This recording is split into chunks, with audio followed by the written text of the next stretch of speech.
இன்னைக்கு எங்க ஊர் மாரியம்மன் கோயில் பங்குனி பொங்கல் திருவிழால கொடியேற்ற நாள். கொடியேற்றினில இருந்து திருவிழா முடிகிற வரைக்கும் கோயில் ஃபுல்லா இந்த மாதிரி வாழைப்பழம், பலாப்பழம் மற்றும் சில பழங்களை வச்சு இந்த மாதிரி அலங்காரமா கோயில் ஃபுல்லா பந்தல் மாதிரி அமைச்சிருப்பாங்க. எதுக்காக இந்த மாதிரி பந்தல் அமைச்சிருக்காங்கன்னா, ஊர் மக்கள் எல்லாம் நோய் நொடி எதுவும் இல்லாம நல்ல உடல் ஆரோக்கியத்தோட நல்ல செல்வ செழிப்போட இருக்கணும் அப்படின்னு சொல்லி ஒரு வேண்டுதலா வேண்டி ஒரு நம்பிக்கையா அதை வச்சிருக்காங்க. திருவிழா ஆரம்பிச்ச 21 நாளும் கோவில்ல சாமி இருக்கிற இடத்துக்கு முன்னாடி இந்த மாதிரி பூக்களால பந்தல் மாதிரி அமைச்சிருப்பாங்க. பார்க்கவே ரொம்ப அழகா இருக்கும். திருவிழாவோட 21 நாளும் லேடிஸ் குடத்துல மஞ்சள் வேப்பிலை போட்டு நைட்டும் பகலமா போய் கோயிலோட கொடிமரத்துல தண்ணி ஊத்துவாங்க.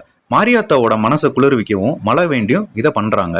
கோவில் உள்ள உருண்டு கொடுத்தும் நிறைய பேர் சாமி கிட்ட வேண்டிக்கிறாங்க. கோவில் வெளியில இந்த மாதிரி காரு, பங்களா, ஃபேமிலியா இருக்கிற மாதிரி மற்றும் கண்ணு, காலு, கை இந்த மாதிரி உடல் உறுப்புகள் இருக்கிற பொம்மைகள்லாம் வாங்கி சாமி கிட்ட வச்சு வேண்டிப்பாங்க.